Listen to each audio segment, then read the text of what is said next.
அனைவருக்கும் வணக்கம். இந்த பதிவில் நம்ம இதை பற்றி பார்க்க போகிறோன்னு தெரிஞ்சுக்கிறதுக்கு முன்னாடி மறக்காமல் நம்ம சேனலை சப்ஸ்கிரைப் பண்ணிக்கோங்க. பக்கத்தில் இருக்கிற பெல் பட்டனையும் கிளிக் பண்ணிவிட்டு ஆளுங்கிற ஆப்ஷன் கொடுத்துட்டிங்கன்னா நான் போடுற வீடியோக்கள் எல்லாமே மிஸ் ஆகாமல் நோட்டிஃபிகேஷனில் வந்துடும்.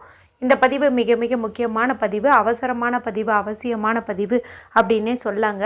பதிவுக்குள்ளே போகிறதுக்கு முன்னாடி இன்றைக்கி பார்த்திங்கன்னா நமக்கு திங்கட்கிழமையோடு சேர்ந்து வரக்கூடிய பௌர்ணமி. அது மட்டும் இல்லாமல் சந்திரனுக்கு உரிய எண்ணானது இந்த தமிழ் தேதியினுடைய கூட்டுத்தொகையிலையும் நமக்கு இருந்ததுங்க. அதனால் இது ஒரு அபூர்வ பௌர்ணமி அப்படின்னே சொல்லலாம்.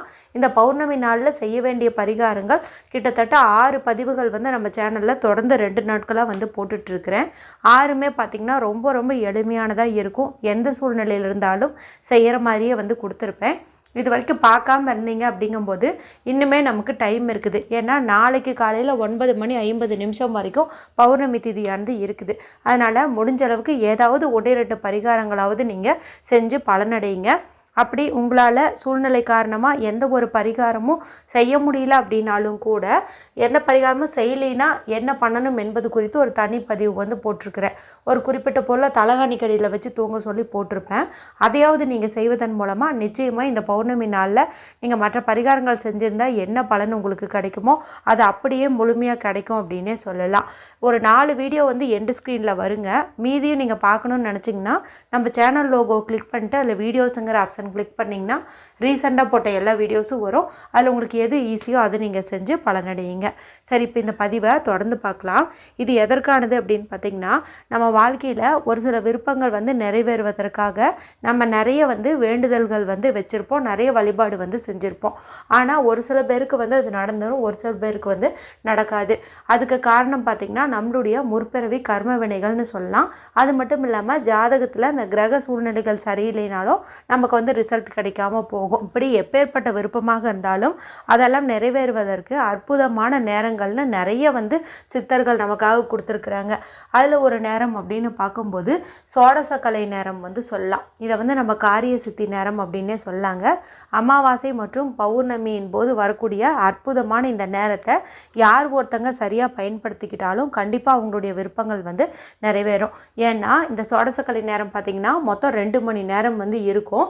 இந்த 2 மணி நேரத்தில் நம்ம மனசை ஒருநிலைப்படுத்தி என்ன விஷயம் நமக்கு சீக்கிரமாக நடக்கணும்னு நினைக்கிறோமோ அது நடந்துட்ட மாதிரி நம்ம வாய்விட்டும் சொல்லலாம், இல்லை மனதளவுலையும் கற்பனை பண்ணலாம். நம்ம இப்படி செய்வதன் மூலமாக இந்த நேரத்தில் பவர்ஃபுல்லான ஒரு 5 நொடிகள் இருக்குது. அது எதுன்னு யாருக்குமே தெரியாது. ஆனால் அந்த 5 நொடிங்கிறது இந்த 2 மணி நேரத்துக்குள்ளே தான் இருக்கும். இந்த 5 நொடியில் மகாவிஷ்ணுவாகட்டும், சிவபெருமான் ஆகட்டும், பிரம்மாவாகட்டும் 3 பேருமே நம்மளுடைய கோரிக்கையை டைரெக்டாகவே கேட்டுக்குவாங்க, நம்மளுடைய விருப்பங்களை நிறைவேற்றுவாங்கன்னு சொல்லுவாங்க. அதனால் முக்கியமான கோரிக்கைகள் இருக்குதுங்கும்போது இந்த நேரத்தை பயன்படுத்தி நீங்கள் கேட்கும்போது கண்டிப்பாக அது நிறைவேறும். மார்வாடிகள் எல்லாம் இன்னுமே பார்த்திங்கன்னா இந்த 2 மணி நேரத்துலையும் வீட்டு பூஜை அறையில் விளக்கேற்றி வச்சு அவங்கவுங்களுடைய பிரார்த்தனைகளை முன் வைப்பாங்க. நாம் அப்படி நம்மளுடைய வேலையெல்லாம் செய்யாமல் 2 மணி நேரம் அப்படி பூஜை அறையில் உட்காரதுங்கிறது கொஞ்சம் சிரமமான விஷயந்தான். ஆனால் இப்போ நான் சொல்லக்கூடிய இந்த ஒரு மெத்தடு நீங்கள் ட்ரை பண்ணும்போது கண்டிப்பாக உங்களுக்கு நல்ல பலனே கிடைக்கும். ஏன்னா இது பூஜை இல்லாத, வழிபாடு இல்லாத முறை தான். மேலும் ஆண்கள் பெண்கள் யார் வேண்டுமானாலும் இதை செய்யலாம். பீரியட்ஸ் டைம்லையும் தாராளமாக செய்யலாம், பிறப்பிறப்பு திட்டு இருந்தாலும் செய்யலாம். ஒருவேளை நீங்கள் அசைவம் சாப்பிட்ருந்தீங்க, ட்ராவல் பண்ணிகிட்ருக்கிறீங்க, ஆஃபீஸில் ஒர்க் பண்ணிகிட்ருக்கிறீங்க அப்படின்னாலும் கூட செய்யலாம். அந்த மாதிரி ஒரு மெத்தடை தான் இப்போ நான் உங்களுக்கு கொடுக்க போகிறேன். இதுக்கு நமக்கு தேவையானது அப்படின்னு பார்த்திங்கன்னா ரெட் கலரில் இங்க் வரக்கூடிய பேனா, ஸ்கெட்ச் பென்சில், மார்க்கர் மட்டும்தான். ஏன்னா இந்த சிவப்பு நிறம் அப்படிங்கிறது நம்மளுடைய விருப்பங்களை எப்படிப்பட்டதாக இருந்தாலும் நிறைவேற்றி தந்துடும். வேலையாகட்டும், திருமணமாகட்டும், பணம் சேர்வதாகட்டும், சொந்த வீடாகட்டும், எதுவாக இருந்தாலும் நிறைவேற்றி தந்துடும். அது மட்டும் இல்லாமல் நாளைய நாளில் தான் நான் இப்போ சொன்ன இந்த சோடசக்கலை நேரம் வருது. நாளைக்கு செவ்வாய்க்கிழமையாக இருக்குது. செவ்வாய் பகவானுக்கும் முருகப்பெருமானுக்கும் உரிய ஒரு நாள். செவ்வாய் பகவானுக்கு உரிய நிறம்னு பார்க்கும்போது சிகப்பு. இதுவும் நமக்கு கூடுதல் சிறப்பு அப்படின்னு சொல்லலாம். சரி, முதல்ல இந்த சோடசக்கலை நேரம் நாளைய நாளில் எப்போ வருது அப்படிங்கிறது தெரிஞ்சுக்கலாம். அதன் பிறகு என்ன மெத்தடை பயன்படுத்த போகிறோங்கிறத பார்த்தலாம். நாளைய நாளில் நமக்கு காலையில் 8:50 இருந்து காலை 10:50 வரைக்கும் இருக்குது. அதாவது 8:50 10:50 வரைக்கும் இந்த சோடசக்கலை நேரம் நமக்கு இருக்குது. இந்த 2 மணி நேரத்துக்குள்ளார உங்களுக்கு எப்போ ஞாபகம் வருதோ அப்போ நான் சொல்லக்கூடிய இந்த மெத்தடை நீங்கள் செஞ்சுருங்க. இந்த பேனாவை எடுத்துகிட்டு அமைதியான இடத்துல உட்காந்துக்கோங்க. யாருக்கிட்டையும் பேசாதீங்க, டிவி பார்க்காதீங்க, மொபைல் பார்க்காதீங்க. மனசை நல்லா ரிலாக்ஸ் பண்ணிக்கோங்க. நல்லா டீப் ப்ரீத் எடுத்துக்கோங்க. என்ன விருப்பம் உங்களுக்கு சீக்கிரமாக நடக்கணுமோ, அதாவது ஒரு 15 நாளைக்குள்ளே நடக்கணும்னு நினைக்கிறீங்களோ அதை உங்கள் மைண்டுக்குள்ளே செட் பண்ணிக்கோங்க. நல்ல சம்பளத்தில் நல்ல வேலை கிடைக்கணும், வீடு தேடிட்டுருக்கீங்க, வீடு அமையணும், திருமணத்துக்கு வரன் தேடிட்டுருக்கீங்க, வரன் அமையணும். இந்த மாதிரி எதுவாக இருந்தாலும் சரி. இப்போ பணமே ஒரு 10 லட்சம் 20 லட்சம் உங்களுக்கு கிடச்சிச்சின்னா உங்களோட பிரச்சனை தீரும். அப்படிங்கும்போது அந்த பணம் உங்களுக்கு கிடைக்கணும். இந்த மாதிரி பாசிட்டிவான இன்டென்ஷன் நீங்கள் செட் பண்ணிக்கோங்க. நோய் தீரணும், கடன் தீரணும் அப்படிங்கிற மாதிரிலாம் நீங்கள் வேண்டக்கூடாது. அது தீர்வதற்கு என்ன வேணுமோ அதை தான் கேட்கணும். ஆரோக்கியம் வேணும், பணம் வேணும், இப்படி தான் நம்ம கேட்கணும். சரிங்களா? இந்த மாதிரி ஒரு கோரிக்கையை செட் பண்ணி வச்சுக்கோங்க. அதன் பிறகு உங்களுடைய இடது கையில் இந்த மணிக்கட்டு பகுதி, அதாவது ரிஸ்ட் பகுதி இருக்குது இல்லையா, இந்த இடத்துல ஒரு எனர்ஜி சர்க்கிள் போடுங்க. கேப் இல்லாத மாதிரி ஒரு வட்டம் போட்டுக்கோங்க. போட்டுட்டு இந்த வட்டத்துக்குள்ளார மாஸ்டர் ஏஞ்சல் நம்பர்னு சொல்லக்கூடிய பிரபஞ்சத்தின் அதிசக்தி வாய்ந்த, கேட்டதெல்லாம் உடனே நிறைவேற்றி தரக்கூடிய 1176 அப்படிங்கிற நம்பரை நீங்கள் எழுதிக்கோங்க.